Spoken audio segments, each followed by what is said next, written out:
Hello and welcome to A VO's Journey. My name is Anthony Pica. This podcast is all about helping the new and upcoming voiceover artists grow their business and sidestep all of the crazy things that I seem to step on.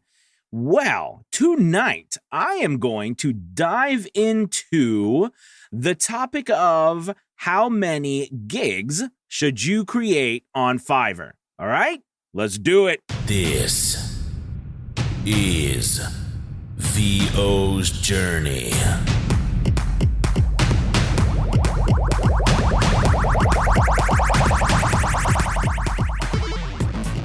With your host, the incomparable Anthony Pica.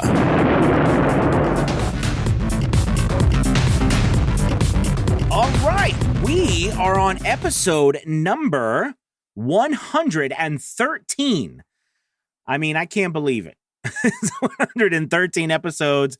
Wild. I'm really excited about coming to you tonight. You know, it's been crazy because I've wanted to do a lot more voiceover or a lot more podcasts, but I've been so busy, and I've been trying to do those lives every day on YouTube. So, but this is podcasting is where I started, and with reaching out and spreading knowledge from my journey. So, I absolutely love it. And it's one of those things where, I will always continue to do this. So thank you all so much for staying with me. And, I hope the voiceover gods are being kind to you. So tonight I want to talk to you about Fiverr, of course, and I want to talk to you about your gigs. So if you know, or you might not know, depending on how long you've been on Fiverr, you get a certain amount of gigs per level you are on. So there are 3 different levels on Fiverr. Well, I guess there's technically 4. So the first level, of course, is when you start as level 0.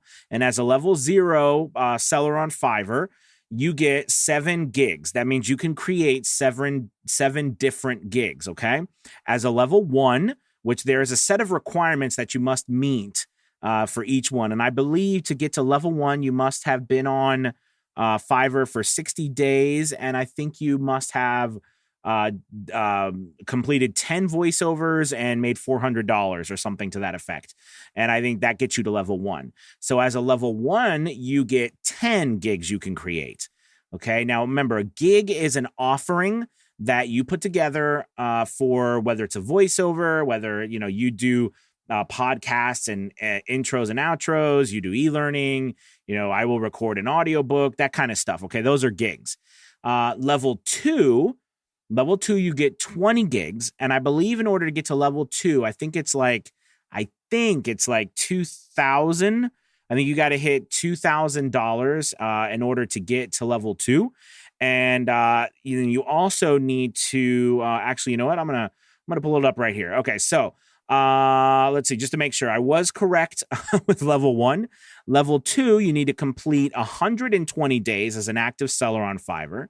You need to complete at least 50 orders and earn at least $2,000. And that's, of course, you need to maintain a 4.7 star rating over the course of 60 days with 90% response rate, 90% completion rate, 90% on-time delivery rate, and, avoiding any warnings over the course of those 30 days. And with a level 2 seller, like I said, you get 20 gigs. You get to add your own gig extras. You get 5 of those, and you can charge up to $10,000 on your custom offers. You have priority customer support, and your earning clearance is 14 days. So the point I'm bringing up here is you have 20 active gigs. Now, after level 2, all right, you kind of make that long haul into the last stage, and that's a top-rated seller. And in order to get there, you must have been on the platform for at least 6 months. You've completed over 100 orders. You've earned at least $20,000, and you've met all those 4.7 and 90% ratings. And by the way, just so you know, if you didn't realize, getting to top-rated seller doesn't just mean that you complete those. It means that you are then eligible to be chosen as a top-rated seller, but you have to be chosen by the Fiverr team. So there's a lot of people who have been a level 2 seller who have earned $20,000 a long time ago. And there's some people who get there right away. It took me a couple of months, but finally I got to top rated seller. A couple of months after I had the requirements.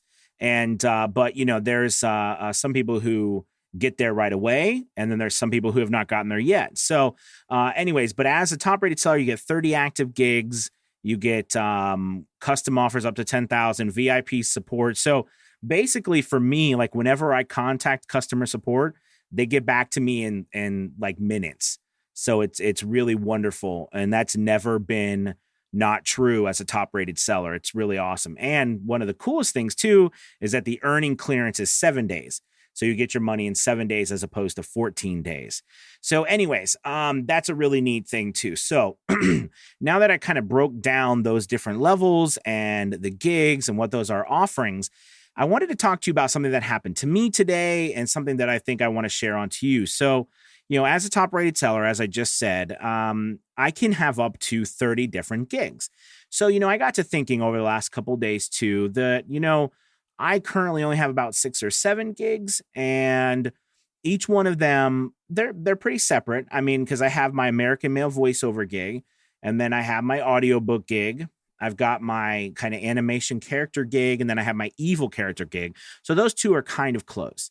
Then I have my, review your Fiverr account gig, and then I have my format your audiobook or audio files to ACX standards gig. So those are my gigs that I currently have. And, so it's only like, I don't know how many I just said, but the point is I had a lot more. I have like 20, 23, 24 more gigs I could make. So, but I wanted to contact my seller success coach. So another thing on Fiverr, they have a program called the Seller Success Program. This is a program that you won't find any literature anywhere, not on Fiverr. It's very difficult to come by, and it's something that they just choose you to be in the program for a multitude of different reasons, whether you're a Fiverr Pro, you're a top-rated seller, you've been growing at an extremely fast rate, you have a lot of wonderful reviews, et cetera, et cetera. But anyways, I was accepted into the Seller Success Program at level 2, and that helped me, of course, reach to top-rated seller. But, not everybody is in that program either. So, and I didn't apply because I didn't even know it existed. I was just contacted by Fiverr. Anyways, the point is I wanted to contact my seller success coach. So I did today, and I went about asking him what he thought about me filling out some more gigs. And, in the past, I've always been pro filling out all of your gigs, because when I first started on Fiverr, before I got to where I am now, and I think this still holds true, and I'll tell you why, but I filled out as many gigs as I could all the time. But here's the thing, they need to be separate, no doubt. I mean, they don't need to be the same. And yes, I am guilty of split testing. I don't think that's a bad thing, but I was split testing and trying to figure out what was working. And once you figure out what is working, take down the other one. But I did it because, listen, I was so hungry to win on Fiverr, I didn't care how I did it. And that can be dangerous, but there's nothing wrong with putting up multiple gigs. And if they're somewhat similar, Fiverr is very clear about they don't want them to be the same. So, it's kind of one of those things where you've got to be super careful. But I was determined to figure out what people were purchasing and how they were doing it. So, I would put up a lot of gigs that had different keywords and things, but that were similar. Anyways, I did that for a while, and that did very well for me. That got me up to level 2. That got me all the way up to meet the requirements I needed to get to top-rated seller. But then the interesting thing was when I got to right before I became a top-rated seller, I talked to my success coach. I said, listen, I want to be a top-rated seller. What do I need to do? So, he talked to me about, for me, the process of getting to be a top-rated seller was quite different than the process that I took to get up to level 2.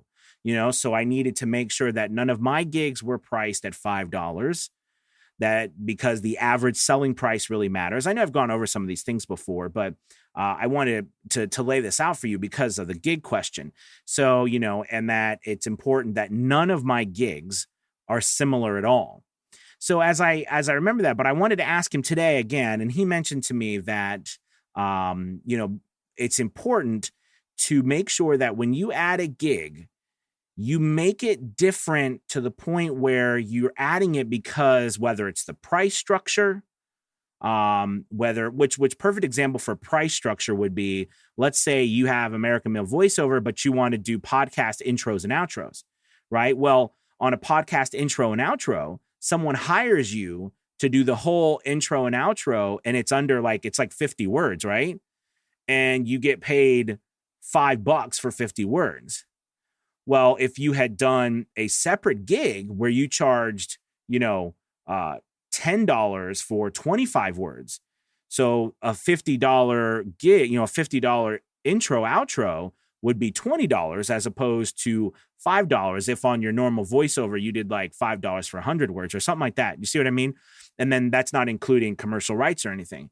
But the point is that structure is different. Same with IVR, right? IVR could be a lot less words. So it kind of, in a way, warrants you having a different gig because of the different price structure. But you set it up in a way that if someone ordered that gig, they would still pay you the same amount of money, all right, or more, right, if they tried to do another voiceover with you that wasn't related to that gig. Anyways, needless to say, I spoke to him and he warned me that it was a good idea not to add just random gigs just to have more offerings up, because those will take away from, what you currently have, unless they are separate enough, like you said, to warrant having something different. And when I had like 11 or 12 gigs up at one time. They were all separate. Now, like I said, I was split testing some to see which ones were working and which weren't. This was about over a year ago.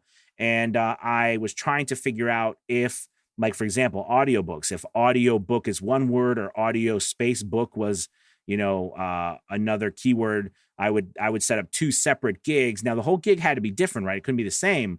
But honestly, that's not the best. That's not correct, because it's the same. It's just changing the split in the word. And I was testing. So like I said, I was very hungry about it. Now, what I found is a lot of the times Fiverr, if they find you, of course, or somebody complains or something happens, they will suspend your gigs or whatever. But I found that they actually didn't mess with mine.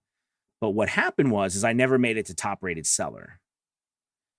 It wasn't until I did all of those things that my Fiverr success coach said. So this is a kind of advice I'm going to give you. If you are just starting out, you need to put up as many gigs as you can, because that's how you're going to get found from those secondary, third, fourth, fifth tier keywords. You're going to be found that way because you're not going to like beat me or other top rated sellers at the front page of American male voiceover or female voiceover. You're not going to do that just starting out. But you might beat me at some, other keywords that I'm not targeting. You see what I mean? In which case you will get some business.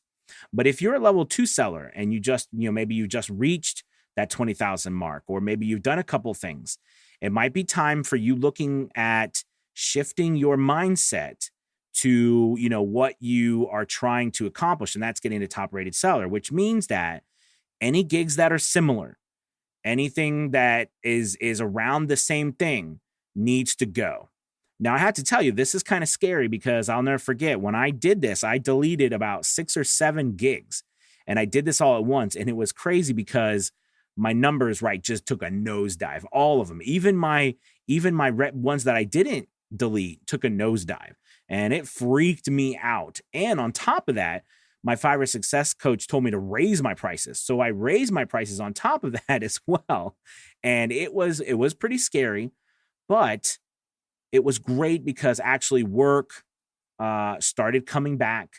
I took a learn course or two, and that helped boost me up. And I did the things that I talk about, and I updated my gigs and everything that I needed to do, filled them out more full and all this kind of stuff. And sure enough, I got super busy again, even more busy than I had been before. So then I was like, well, it's time to raise my prices again. And then I got even more busy. Then I raised my prices again. I got even more busy. So, it's one of those things where for me, when I did that and I got to that point, it was very easy for me to make an argument about why I'm not being a 5 or 6, or why I'm not being a top rated seller. And of course, when I was there, inevitably they made me a top rated seller.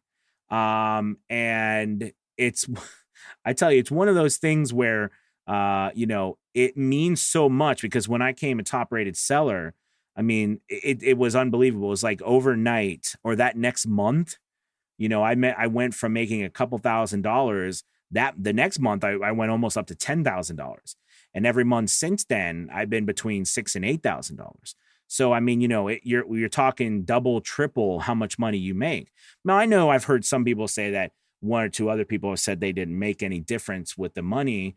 And maybe that's because they were making that money already. But I can just tell you from my standpoint, what has changed. Now, it could also be too because of my price differentiation, because I changed my price. I mean, the reality was I was doing so much work at $5 for 100 words, right? It was insane how much work I was doing. And then I changed a bunch of things, and I changed things on the back end. I changed all that stuff, and I did so much tweaking, and I learned from my success coach, and it transformed my whole business, tripled my earnings, really wonderful things. But the point here is that when you are starting out, though, you can't approach it like I did, like I do now.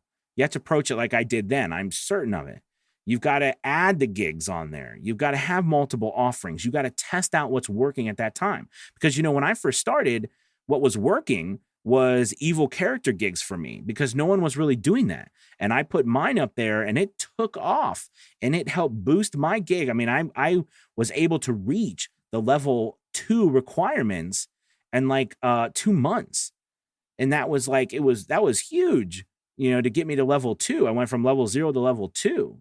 And then, of course, Fiverr came back and they have changed some things since then. Like, you have to wait each month to go up. You can't just be up. Before, if you reach those requirements, you were like automatically boosted. But now they don't do that. You've got to wait. And then you've got to there's other certain requirements you have to meet and keep up. They didn't used to do that either. It used to be that after you got to a certain point, you were automatically boosted whether you had that rate or any more, like if you didn't have 90% or something. But anyways, the point is that you've got to get yourself out there to start on Fiverr. But as you start building up and getting higher up in the tiers, you want to start pulling back some unless it is specifically different for either price structure or it's different for like for example, my formatting ACX, formatting other people's audiobooks to ACX standards. I just did one this morning where someone had created an audiobook. She did an audiobook and she went to put it on ACX and, all the sound and all the formatting was wrong. So she came to me and I formatted it for her. That's one of my gigs. I had someone else come to me and do that. That gig brings me, it's not bad. It brings me $300 to $600 extra a month. And that's nice. You know what I mean? That one gig. It's not terribly a lot of money, but it's a good amount of chunk of change. That's nice to have, right? And then, like, for example, my other gig that I have is, like I said, like the gig where I review people's Fiverr accounts. That's nice. That helps out. I will have to say that I think that's probably the video that I actually make the gig I make the least amount of money on because I end up spending so much time on those videos that so it's like I charge $50 and I end up spending like 30, 40, 50 minutes on the people who know me, just like this podcast, I talk and I try to give so much information sometimes that I spend way too, I probably give too much away, but I don't feel like that. I feel like, I want you to be successful. I feel like if you've invested in me, I should help you be successful. So anyways, I love doing that. And so I do that one and that's quite separate than my male voiceover. But see, my character ones are really separate. And my evil character one is separate enough from my character one. I feel that works out okay. But after that, you know what I mean? Now, my audiobook, of course, one is completely separate, which I don't do much business anymore because I had to switch around pricing because people were taking advantage of me. Because on the pricing with the audiobook, you have to price it differently. But but to get all of this together, I want you to, if you are a person just starting out on Fiverr, I suggest that, yes, you pay attention to top-rated sellers and what they're doing, but you cannot expect to do their pricing, do the things that they're doing and have success like that on Fiverr just starting out. Because you got to understand, for me, perfect example, I get work from people who will copy or they'll download one of my samples of work that was like 2 or 3, I'm not kidding you guys, 200 or 300 samples ago. I don't even know how they found these samples. And they found them, right? Because they just, probably not 200 or 300, but probably like 20 or 30 back or something like that. And they have these samples from all my body of work and, all this stuff that they can go look at and say, I have all of that. Plus I have that top rated sign that just is completely, it's huge on Fiverr, as you know. I mean, it's a big deal. And then on top of that, I've got tons of ratings. I've got people who, they go on for days. And, that's hard for someone starting out to do. So you have to figure out a way to get yourself out there. And one of the best ways, like I said, is to be as many places you can be. But as you grow and you build up that business, what you'll find is you'll build up clients too. So like a lot of times I'll get like runs of clients that are new, but then I might not get as many new clients, but I have tons of repeat customers that come back and come back and come back. And that's like the bread and butter of over the years that I've been doing this, that I built up those customers. I have some customers who spend thousands of dollars with me, thousands and thousands of dollars. And they just, they purchase from me a couple every month or whatever. And, some e-learning companies, animation companies, companies to small media companies, things like, they just work with me every single month. And that's really nice. And as you do that, as you start out on Fiverr or anywhere really, and you build that up, that's what takes a while. That's why you can't just get rich overnight, because it takes time to build these relationships with customers and to build up your empire, if you will. Okay. So to recap all of this, if you are just starting off, my advice to you is to get out as many gigs as you can, test out the waters. Put out an e-learning gig, put out an audiobook gig, put out an IVR gig, put out a video narration gig, put out a podcast intro and outro gig, put out all these gigs. Now listen, make sure they are all different. Make sure that you have different demos. Make sure somehow your picture varies a little. It's got to vary something. It can't be the same picture over and over again. Like what you'll notice with me, as I use my same picture, but I vary all of the type, right? All the writing is different. But I personally try to keep them close to the same, but I make sure they're different. And I think as you become a top rated seller too, this is just my straight opinion. I could be wrong. I do feel like I might get a little bit more leeway, but I don't see many people doing what I do, like with keeping all that picture the same. But I do change all my words. So everything is different. And I would say the same for you. But as you move up the ladder and you become a level 2 seller, and even if you meet those top rated requirements, you really need to start. Now, I wouldn't do this all at once. For God's sakes, do not delete like most of your gigs at once, but start by taking one down. Maybe then the next couple of weeks or next month, you take another down. Start eliminating unnecessary gigs. This is how I did it. I looked at my gigs and I looked at the ones that were not producing, the ones that weren't even generating that much traffic. And that's what I decided. That's how I decided to get rid of them. I didn't even pause them. I deleted them. Like I said, it hurt. Now, I did all mine at once, which was very painful. But going back, I would suggest you do them slowly, because you got to understand, those also brought me business. So it was scary because I was like deleting some that were bringing me business. It wasn't as much as the other ones, but you don't ever want to delete something that brings you business.